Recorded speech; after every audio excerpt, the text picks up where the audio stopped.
جورج اورول نویسنده کمکار اما معروف انگلیسی که خالق دو اثر قلعه حیوانات و 1984. اورولی نویسنده انتقادی بود و به شدت ضد شوروی استالینی بود و به خاطر همین تو طول جنگ جهانی دوم که شوروی و انگلیس توی جبهه متفقین با هم متحد بودن اجازه چاپ به کتاباش داده نمیشد. اما بعد از تمام شدن جنگ جهانی دوم و شروع جنگ سرد و دشمنی بلوک غرب و شرق کتابای اورول چاپ شد و به شهرت جهانی رسید. اما چی شد که کسی که خودش چپگرا بود و تا آخر عمرش چپگرا موند به این شکل دشمن کمونیست شد؟ با ما همراه باشید.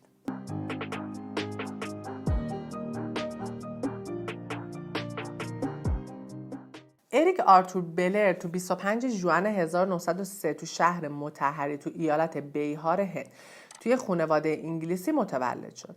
پدرش ریچارد وامزی بلر بود که معاون تریاک تو هند بود و بر تولید و ذخیره‌سازی تریاک برای فروش به چین نظارت میکرد. تو پرانتز یه نکته بگم که از قرن 19 هند مستعمره انگلیس بود و بعد از 2 جنگ تریاک که بین چین و انگلیس اتفاق افتاد، چین به یکی از بزرگترین مصرف کننده های تریاک تبدیل شد و انگلیس تریاکی که توی هند تولید میشد رو به چین میفرستاد. مادر بلر آیدا میبل بلر بود که پدرش فرانسوی بود و از سرمایه‌گذار بزرگ توی برمه بود. برمه یا میامان امروزی قبل از استقلال هند جزء هند بود و بعد از استقلال به همراه چند تا کشور دیگه مثل سریلانکا و پاکستان از هند جدا شدن. پس توی برهه تاریخی وقتی داریم میگیم میانمار یا برمه یعنی داریم راجع به یکی از استان‌های هند صحبت می‌کنیم، نه یک کشور مستقل. تو سال 1904 موقعی که بلر 1 ساله بود به همراه مادرش و 2 تا خواهرش به انگلیس برگشتن و توی آکسفورد شایر ساکن شدن. اونا عملاً تا سال 1912 پدرشون رو ندیدن و به خاطر نبود پدرشون وضعیت مالیشون جوری نبود که بتونن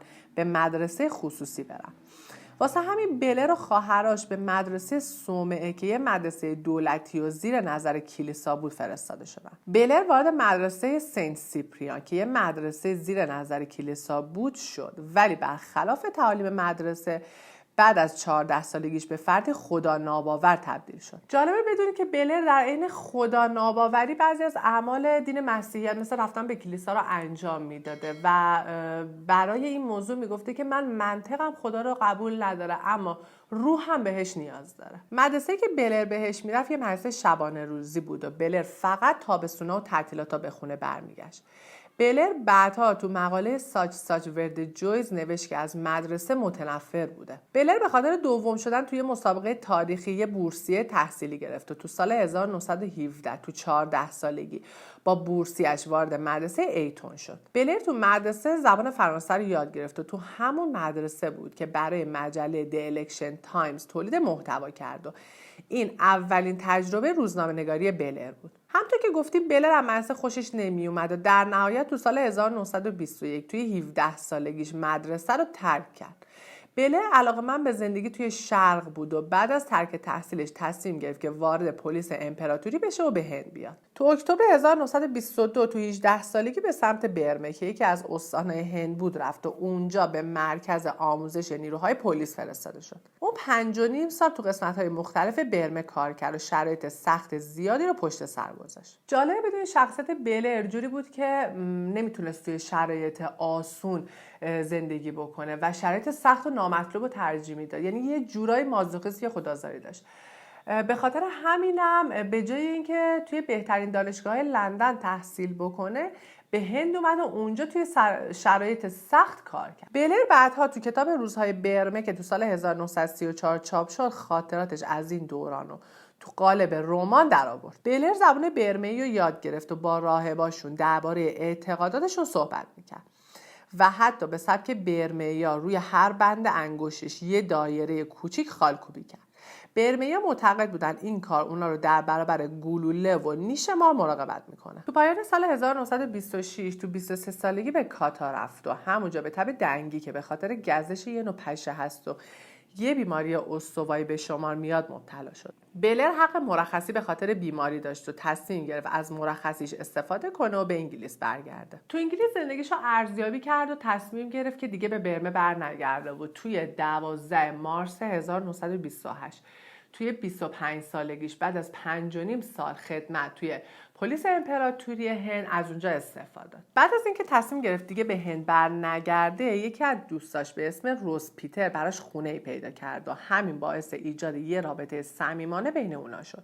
روز نقاط قوت و ضعف نوشته‌ها و شعرهای بلر رو میگفت و بهش توصیه کرد که درباره وقایعی که در حال جریان کتاب بنویسه. بلر هم به توصیه روز و به تقلید از جک لندن شروع به جستجو تو زندگی مردم فقیر کرد. اون اول به شرق لندن، جایی که مهاجرا و فقرا زندگی می‌کردن، رفت. مثل ولگردا لباس می‌پوشید و مثل اونا رفتار می‌کرد. حتی چند بار توی گرماخونه‌ها خوابید تا بتونه حال و هوای فقرا رو درک بکنه. تو اوایل سال 1928 تو 25 سالگی بود که به پاریس رفت و اونجا به عنوان روزنامه‌نگار مشغول کار شد و مقاله‌هایی رو توی مونده که یه مجله سیاسی ادبی بود به چاپ رسوند. تو همین پاریس بود که تصمیم گرفت رمانی بر اساس خاطراتش توی برمه بنویسه. تو فوریه سال 1929 بود که تو پاریس بیمار شد و همونطور که گفتیم چون بلر می‌خواست که تو زندگی مردم فقیر سرکی بکشه، تو بیمارستان کوچین که رایگان بود و دانشجوهای پزشکی اونجا آموزش میدیدن بستری شد. تجربیات حاصله از این بیمارستان رو توی مقاله به اسم فقرا چگونه میمیرن یا How the Poor Die که سالها بعد تو سال 1946 منتشر کرد آورد. بعد از مرخصی از بیمارستان یه خونه اجاره کرد و اونجا همه پولاش دزدیده شد و بلر که قبلا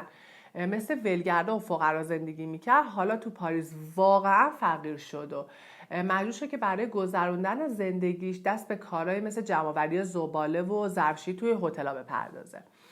توی کتاب آستاپاس تو پاریس و لندن که مربوط به خاطراتش تو این دوره است، نوشته که پولاش توسط یه آهنگساز ایتالیایی دزدیده شده. اما بعدها گفتش که پولاش توسط یه خانومی که سکس ورکر بوده و بلر آورده بودتش خونه دزدیده شده بوده، اما به خاطر اینکه آبروی خانوادگیش حفظ بشه این رو تغییر داده بوده. بلر تجربهش از بیخانمانی رو توی مقاله به اسم د اسپارک نوشت و برای مجله تو لندن فرستاد. اما چون محتواش زندگی خشن و بیرحم فقرا بود، مجله تا سال 1931 اون رو چاپ نکرد. بلر 1 سال توی پاریس با فقر و بیخانمانی زندگی کرد، اما شرایط سخت زندگی و بیشتر از همه بیخوابی به خاطر ساعت طولانی کار کردن بهش خیلی فشار آورده بود و به یکی از دوستاش نامه نوشته و گفت آیا کاری توی لندن سراغ داره که بتونه فقط بیشتر از 5 ساعت بخوابه؟ و با پاسخ مثبت دوستش مواجه شد و با اینکه پول نداشت پیاده به سمت لندن به راه افتاد.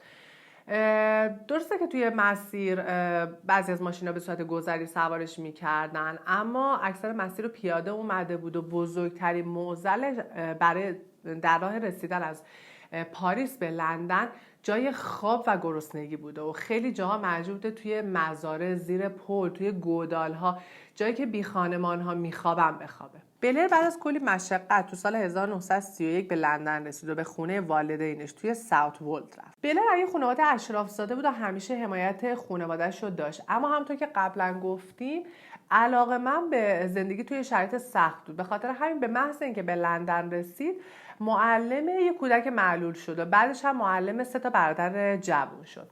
اون به همراه برادرش توی مزارع به چیدن گل رازک که توی صنعت آبجوسازی استفاده میشه پرداخت و اونجا زندگی کارگرا و شرایط زندگی اونا رو از نزدیک دید. بلر هیچ وقت بی تفاوت به اتفاقایی که دور و برش میافتاد نبود و تو اکتبر سال 1931 مقاله به اسم هاپ پیکینگ رو نوشت که محتوا شرایط سخت کارگرا توی مزارع بود. شب کریسمس سال 1932 توی 29 سالگیش بود که تصمیم گرفت یه کاری کنه پلیس دستگیرش کنه و به زندان بره و شب کریسمس رو توی زندان تجربه بکنه.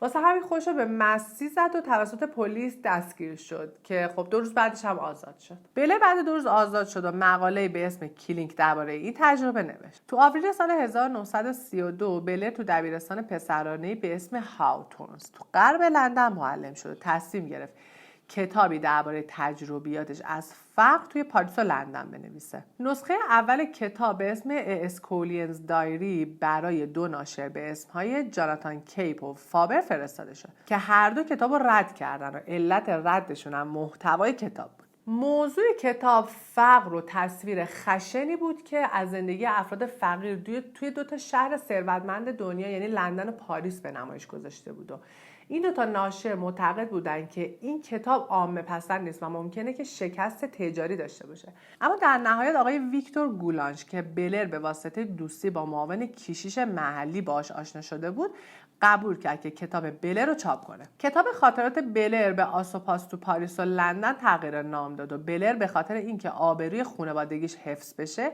تصمیم گرفت یه اسم مستعار برای خودش پیدا بکنه و به پیشنهاد دوستاش اسم جورج اورول رو انتخاب کرد. جورج یکی از قدیسای حامیان انگلیس بود و اورول هم اسم رودخونه‌ای تو شهر سافولک انگلیسه. آسوپاس در پاریس و لندن تو 9 ژانویه 1933 تو 30 سالگی نویسنده به چاپ رسید و نقدهای بسیار خوبی رو گرفت. این کتاب بلافاصله توسط انتشارات هارپر تو آمریکا به چاپ رسید و اسم اورول رو سر زبون انداخت. تو اوایل سال 1933 بود که اورول تو کالج فرایز شروع به تدریس کرد و مجبور شد برای رفت آمد از یه موتورسیکلت استفاده کنه. تو همین رفت آمدا بود که یه روز بر اثر بارندگی زیاد ذات‌الریه گرفت و یه مدت توی بیمارستان بستری بود.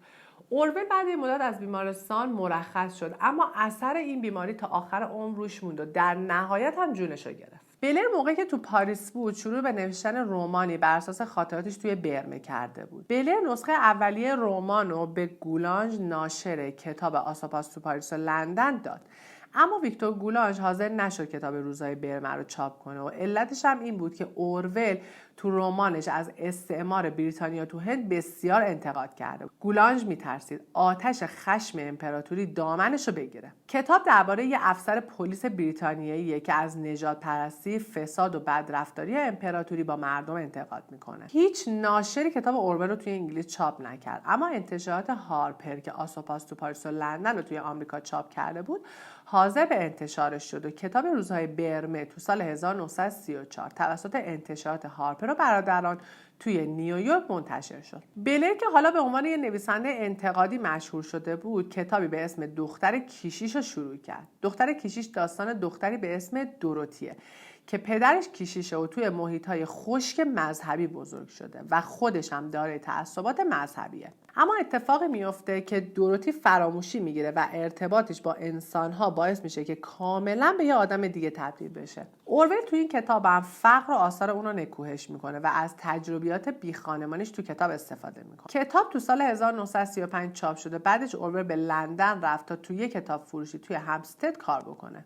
این شغل رو عمش لنی لیموزین براش درست کرده بود و اونجا به عنوان دستیار پاره وقت کار میکرد. بلر صبح مینوشت و عصرها تو مغازه کار میکرد و تجربیات این دوره زمینه ساز نوشتن رمان کیپ د آسپیدیسترا فلاینگ که به فارسی با اسم همه جا پای پول در میانه است شد و کتاب تو سال 1936 به چاپ رسید. این کتاب داستان شخصی به نام گوردون کامستاکه که به جنگ با پول پرداخته. بعد از چاپ این کتاب ویکتور گولانژ ناشر انگلیسی کتاب‌های اورول بهش پیشنهاد داد که به شمال انگلیس بره و درباره وضعیت زندگی کارگرها کتاب بنویسه.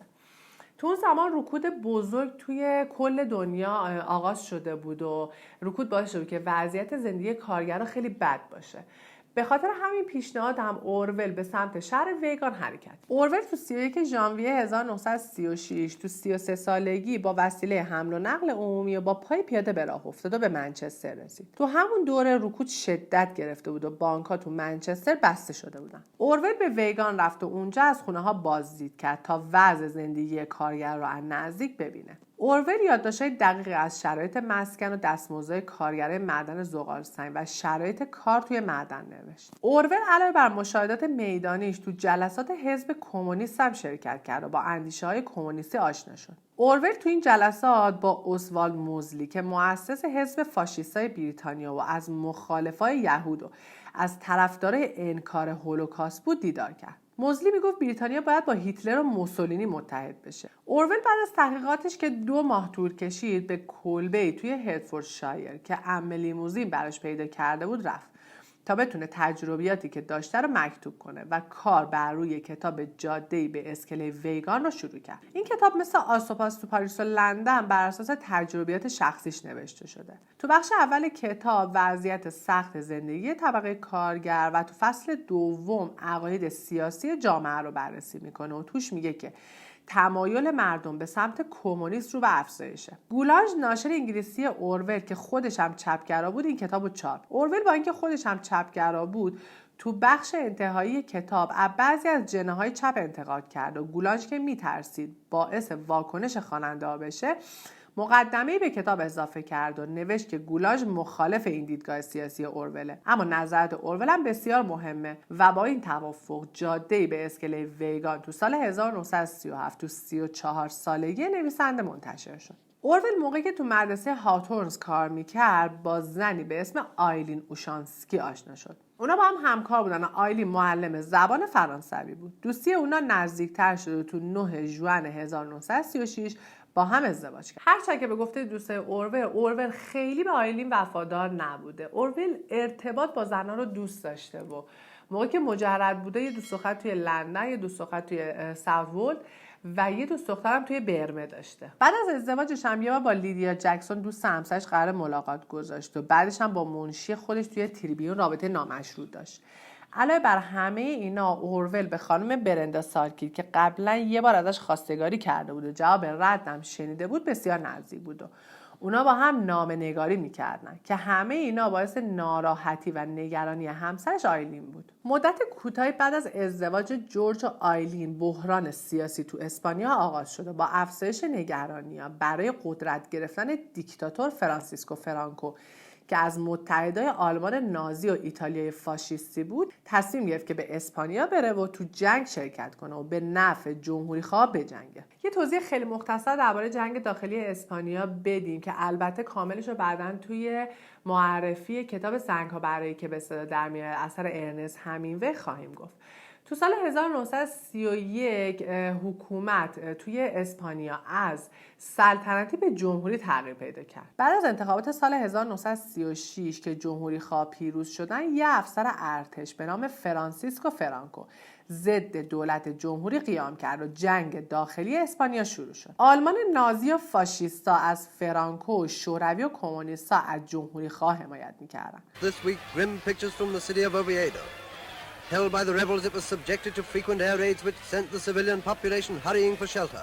بعد از 3 سال جنگ و کشته شدن 1 میلیون نفر تو اسپانیا، دیکتاتور فرانکو پیروز شد و حکومت دیکتاتوری اون تا سال 1975 یعنی تا زمان مرگش باقی موند. تو اون زمان مردم خیلی از کشورهای دنیا و حتی روشنفکرها عاشق حس عدالت‌خواهی چپگراها شده بودن که اورول هم یکی از اونا بود و اورول و خیلی از نویسنده‌های چپگرای دیگه مثل ارنست همینگوی راهی اسپانیا شدن. اورول از آشناهاش توی حزب کارگر نامه‌ای گرفت تا بتونه به اسپانیا بره و تو 23 دسامبر 1936 توی 33 سالگی راهی اسپانیا شد و وقتی به کاتالونیا رسید بحران سیاسی توی اسپانیا به اوج خودش رسیده بود.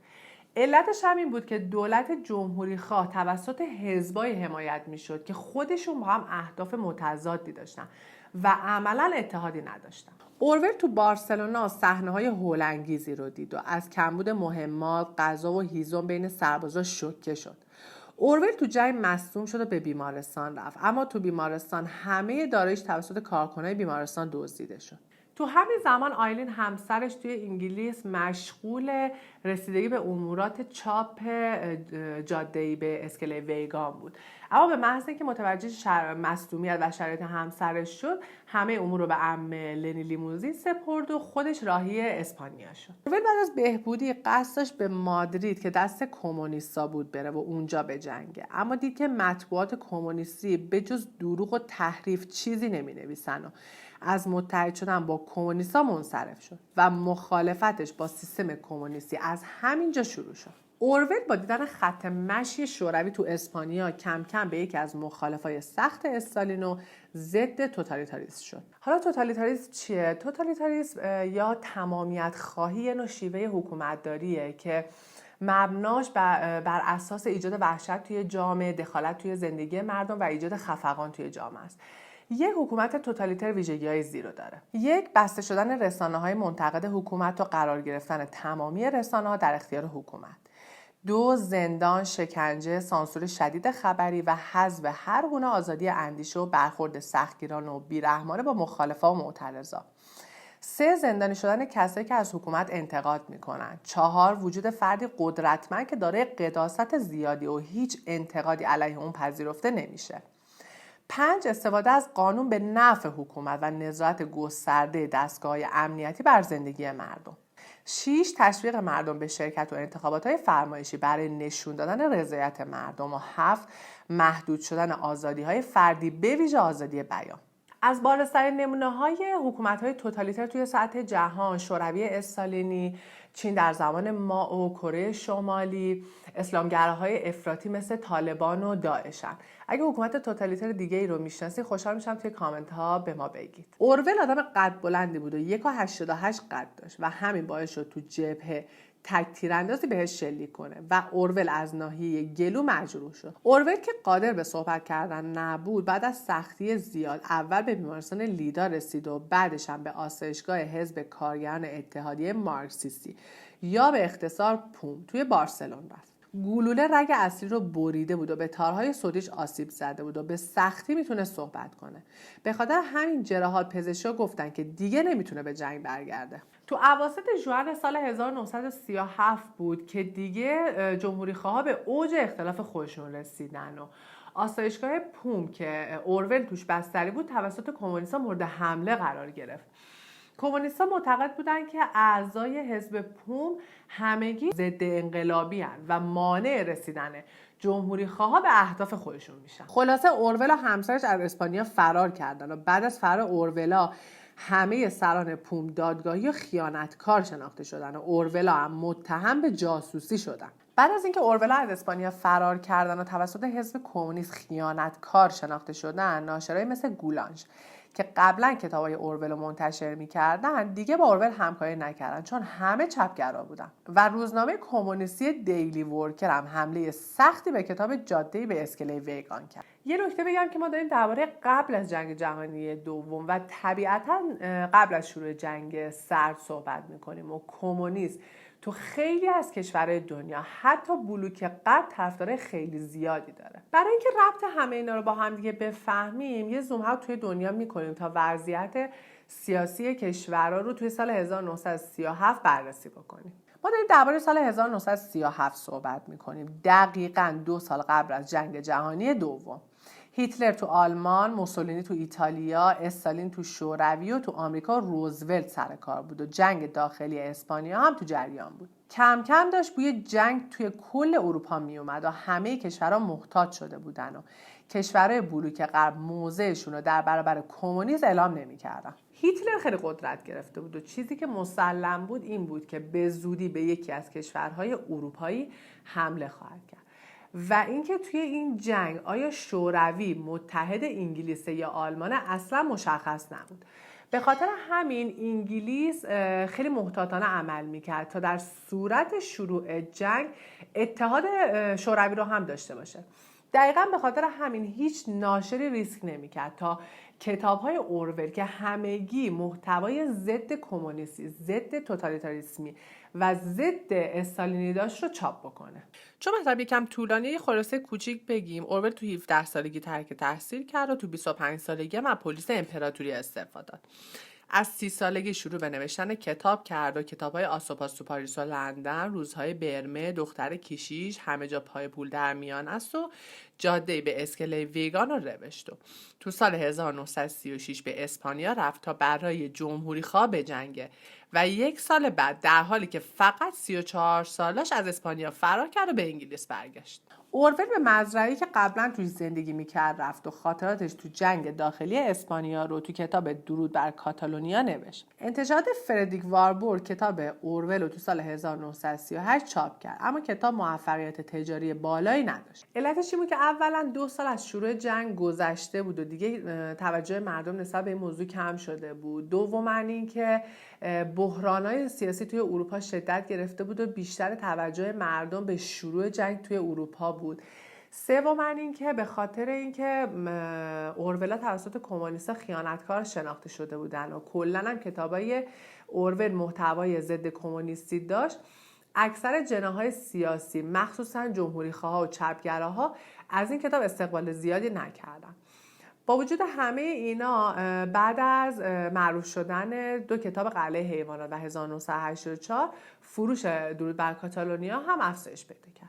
بعد از چاپ درود بر کاتالونیا و شکست تجاریش، اورول تصمیم گرفت به هند بره و توی روزنامه د پایونیر به عنوان خبرنگار کار کنه که سلامت جسمیش رو به وخامت رفت و سفرش کنسل شد و مجبور شد تو سال 1938 در حالی که فقط 35 سال داشت تو آسایشگاه پرستور هال که یه بیمارستان برای بستری سربازای سابق بود بستری بشه و اونجا بود که مشخص شد مشکل ریوی داره. الش مایرز رمان نویس به اورول کمک مالی کرد تا بتونه زمستون که هوا سرده به مراکش بره و از سرمای اروپا دور بمونه و حالش بهتر بشه. اورول و همسرش تو سپتامبر 1938 به مراکش رفتن و یه ویلا توی کازابلانکا اجاره کردن. تو اون ویلا بود که اورول Coming Up for Air که به فارسی هوای تازه ترجمه شده رو نوشت و کتاب تو 30 مارس 1939 تو لندن چاپ شد. این کتاب 4مین رمان اورول بود که توش داستان یه مرد میان ساله که از روزمرگی زندگی خسته شده. این کتاب درست قبل از شروع جنگ جهانی دوم بود و چون توجه همه به سمت شروع قریب الوقوع یه جنگ بزرگ بود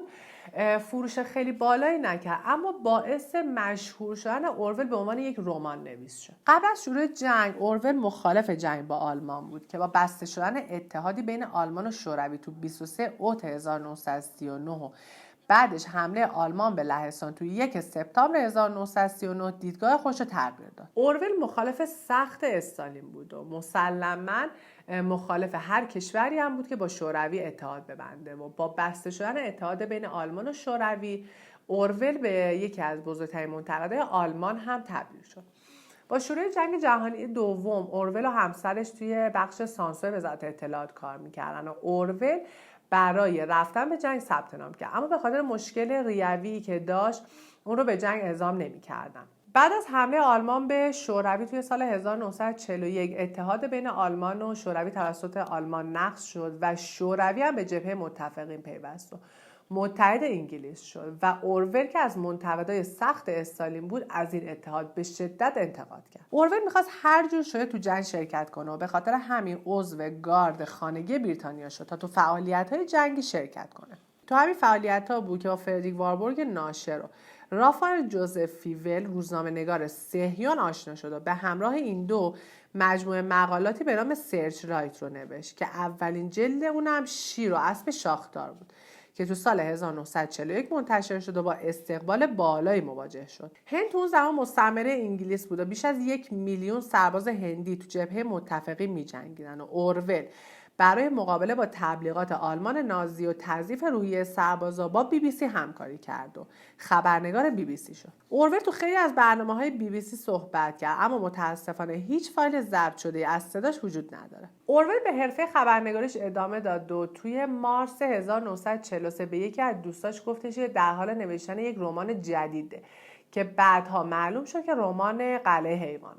تو آوریل سال 1944 تو 41 سالگی اورول بود که این کتاب آماده چاپ شد. قلعه حیوانات که مسلما یه ویدیو جدا براش خواهیم ساخت، یه کتابی کاملا ضد توتالیتاریسمی و ضد استالینیه و تمام نمادهای حکومت شوروی تو این کتاب هست. به دلیل اتحاد شوروی و انگلیس و محتوای ضد استالینی کتاب هیچ کدوم از ناشرایی که قبلا با اورول کار کرده بودن حاضر به چاپ کتاب نشدن. اما جاناتان کیپ موافقت کرد که اونو چاپ کنه که بعداً زیر قولش زد و کتاب هم چاپ نشد. علتش هم این بود که کیپ با پیتر اسمولد یکی از مقامات وزارت اطلاعات که بعداً مشخص شد یکی از مامورای شوروی بوده ملاقات کرده بود و کیپ رو قانع کرده بود که کتابو چاپ نکنه. بعد از لغو چاپ کتاب آیلین و جورج بعد از 8 سال تصمیم گرفتن بچه رو به فرزندخواندگی بپذیرن و تو 1944 پسری به اسم ریچارد هوراتیو بلر رو به فرزندخواندگی گرفتن. تو فوریه سال 1945 بود که از اورول درخواست شد به عنوان خبرنگار جنگی به مناطق جنگی بره و اورول که همیشه دنبال این فرصت بود به سرعت اونو پذیرفت و به پاریس که تازه آزاد شده بود و آلمان و اتریش رفت. موقعی که اورول تو اروپا بود آیلین برای تخلیه رحم و تخمدانش به بیمارستان رفت و تو 29 مارس 1945 زیر عمل جراحی درگذشت. مرگ ناگهانی آیلین برای اورول خیلی دردناک بود و این غم تو نامه‌ها و نوشته‌هایی که تو اون دوره داشته کاملا مشهوده. حتی تو رمان 1984 موضوع فقدان عزیزان تو سراسر رمان موج میزنه. وینستون اسمیت قهرمان کتاب اندوه بزرگی بابت از دست دادن عزیزاش تجربه میکنه که بازتاب احساسات خود اورول بعد از مرگ آیلینه. جنگ جهانی دوم تو 2 سپتامبر 1945 تموم شد و به فاصله کمی جنگ سرد شروع شد و جهان به 2 بلوک شرق به رهبری شوروی و غرب به رهبری آمریکا تقسیم شد و حالا که موضع غرب در برابر کمونیسم مشخص شده بود، قلعه حیوانات اجازه انتشار پیدا کرد و تو 17 آگوست 1945 توسط انتشارات سکر اند واربورگ تو انگلیس و 1 سال بعد توی 26 اوت 1946 تو آمریکا منتشر شد و به سرعت محبوب شد و با استقبال منتقدان مواجه شد. کسی که به شهرت این کتاب کمک کرد زنی بود به اسم سونیا براونل که بعدها با اورول ازدواج کرد. سونیا که اورول باهاش تو بحبوحه جنگ آشنا شده بود، محتوای قلعه حیوانات رو پسندید و انتشارات سکر اند واربورگ رو راضی کرد که کتاب رو چاپ کنه. همچنین سونیا برای سازمان IRD که یه سازمان مخفیانه برای مبارزه تو زمان جنگ سرد بود کار میکرد و تونست توجه سازمان رو به کتاب اورول جلب کنه و همین سبب شهرت بیشتر کتاب شد. در واقع اگه سونیا نبود شاید کتاب هیچ وقت چاپ نمیشد. قلعه حیوانات داستان حیوانات مزرعه‌ایه که بر علیه انسان‌ها قیام میکنن و مزرعه رو از دست انسان‌ها در میارن، اما کم کم این آرمان شهر توسط خوکی به اسم ناپلئون که تشنه قدرت تسخیر میشه. همونطور که گفتیم اورول همیشه مریض بود و تو فوریه سال 1946 تو 43 سالگیش دچار خونریزی ریه شد، اما بیماری خودش رو مخفی کرد و به جزیره ژورا رفت تا کار بر روی یه رمان جدید که همون 1984 بود و شروع کنه. تو همین دوره بود که چند تا اتفاق پشت سر هم برای اورول افتاد که باعث شد که وضع ریه‌اش وخیم‌تر بشه. پاییز و زمستون 1946 و 1947 یکی از سردترین زمستون‌های بریتانیا بود که تو تاریخ انگلیس ثبت شد. بریتانیا که تازه از جنگ جهانی بیرون اومده بود با کمبود سوخت مواجه بود و اورول برای گرم کردن خونه اساسیه‌های چوبی و تمام اسباب بازی‌های پسرش رو سوزوند و دود ناشی از این کار به ریه‌اش آسیب شدیدی زد. همچنین تو 19 اوت میخواست با قایق از خلیج کوریورکان رد بشه که قایق غرق شد و تقریبا نزدیک بود اورول کشته بشه. این دو تا حادثه وضعیت ریه اورول رو بسیار وخیم‌تر کرد. علاوه بر همه اینا اورول به شدت سیگاری بود و از تنباکوی سنگین استفاده میکرد. همین هم باعث میشد که وضعیت ریه‌اش بهتر نشه. تو دسامبر یه متخصص ریه اونو دید و حالش رو وخیم دونست و اورول یه هفته قبل از کریسمس 1947 به بیمارستان هیرمیرس منتقل شد. تشخیص داده شد که اورول سل داره و تو فوریه 1948 تحت درمان با آنتی بیوتیک قرار گرفت. پایان ماه ژوئن 1948 بود که تونست به ژورا برگرده و کتاب سال 1984 رو که 2 سال پیش شروع کرده بود تموم کنه. تو ژانویه 1949 بیماریش دوباره عود کرد، اما این دفعه دیگه نتونست تحت درمان با آنتی بیوتیک قرار بگیره چون به این دارو حساسیت پیدا کرده بود. طرفدار اورول توی بیمارستان به دیدنش میرفتن و از دیدن وضعیت ظاهریش به شدت شوکه میشدن و معتقد بودن که در حقش کمکاری میشه، اما در واقع هیچ درمانی روی اورول جواب نمیداد. رمان 1984 تو ژوئن 1949 توسط انتشارات سکر اند واربورگ که قلعه حیوانات هم این انتشارات چاپ کرده بود به چاپ رسید و انتقادهای بسیار مثبتی رو دریافت کرد. 1984 یه جامعه توتالیته رو به تصویر میکشه که کاملا تک حزبیه و توسط فردی به نام برادر بزرگ که فردی بسیار مقدسه و توهین کردن بهش مجازات سنگین داره اداره میشه. قهرمان داستان وینستون اسمیته که علیه رژیم توتالیتر قیام میکنه. نظارت، کنترل دولت، تبلیغات و نبود آزادی‌های فردی محتوای این کتابه و اورول به خوبی نشون میده که اگه نظام توتالیتری مثل شوروی استالینی بر جهان حاکم بشه چه اتفاقی میفته. خیلی معتقدن اورول شخصیت جولیا تو کتاب رو از سونیا که تو چاپ قلعه حیوانات خیلی کمکش کرده بود و اورول بهش علاقه‌مند شده بود برداشته. بعد از چاپ کتاب تو اواسط سال 1949 بود که اورول از سونیا براونل خواستگاری کرد و تو سپتامبر یکم قبل از انتقالش به بیمارستان نامزد کردن. سونیا مسئول همه امور اورول شد و وقتی دوباره تو بیمارستان دانشگاه کالج تو لندن بستری شد به خوبی ازش مراقبت کرد. سونیا زن بسیار زیبایی بود و اقدامش برای ازدواج با مردی که مریض بود و مرگش حتمی بود همه رو به شک انداخت که با نیت دیگه‌ای با اورول ازدواج کرده. اما کسی نمیتونست منکر تاثیر مثبت سونیا بر زندگی اورول بشه. عروسی اونا تو 13 اکتبر 1949 تو بیمارستان برگزار شد، در حالی که جولیا یه زن 31 ساله و اورول یه مرد 46 ساله بود. روز به روز حال اورول در حال بدتر شدن بود و درمانی هم برای بیماریش وجود نداشت، تا اینکه تو 21 ژانویه 1950 در حالی که 46 سال داشت بر اثر ترکیدن یکی از شریان‌های ریه‌اش درگذشت. اورول درخواست کرده بود هر جایی که مرد تو قبرستون نزدیکترین کلیسا به همون محل دفن بشه و اورول در حیاط کلیسای همه قدیسان یا آل سینتس تو آکسفوردشایر دفن شد. برای سنگ قبرش اسم اصلیش یعنی اریک آرتور بلر نوشته شده و از اسم مستعارش جورج اورول استفاده نشده. بعد از مرگ اورول، سونیا حقوق فیلم قلعه حیوانات رو به سازمان سیا فروخت و اولین انیمیشن بلند تو سال 1954 تو بریتانیا به اسم قلعه حیوانات ساخته شد. بعدش هم تو سال 1960 به همراه بعضی از دوستای اورول آرشیو آثار اورول رو توی دانشگاه لندن تأسیس کرد. اورول نویسنده بود که به توسط خیلی‌ها تحسین شد، اما خودش از شکسپیر، چارلز دیکنز، فلوبر، جیمز جویس و از همه بیشتر از جک لندن تأثیر گرفته بود. خیلی‌ها کتاب جاده به اسکله ویگان رو با کتاب The People of the Abyss یا مردم پرتگاه مقایسه میکنن. اورول از تحصیل کننده های کتاب سفرهای گالیور بود و میگفت اگه مجبور بودم یه فهرست از 6 کتاب تهیه کنم که در زمان نابودی بقیه کتابا حفظ بشن، مسلما سفرهای گالیور یکی از اونها بود. اورول یکی از نویسنده هاییه که یه سری کلمه جدید رو با کتاب 1984 وارد ادبیات کرد و صفت اورولی تبدیل به یه مفهوم شد و معمولا شامل کلمه هاییه که یه نظام توتالیتر رو توصیف میکنه. کلمه هایی مثل زبان جدید، دو اندیشه، پلیس فیک، پروفیت، برادر بزرگتر، 2 دقیقه نفرت، اتاق 101، حفره حافظه و جرم فکری از این دسته کلمه ها هستن. اورول اولین کسی بود که از اصطلاح جنگ سرد تو مقاله شما و بمب اتم که تو مجله تریبیون تو 19 اکتبر 1945 چاپ شده بود استفاده کرد. اورول مثل برتراند راسل آتئیست و خدا ناباور بود، اما در عین حال خیلی از اعمال دین مسیحیت هم انجام میداد. مثلا به طور منظم به کلیسا میرفت و هر دو ازدواجش هم به سبک مسیحی بود. اون حتی وصیت کرده بود که بعد از مرگش تو حیاط یک کلیسا دفن بشه و خودش هم گفته بود که من به خاطر این کارها متهم به فریبکاری میشم.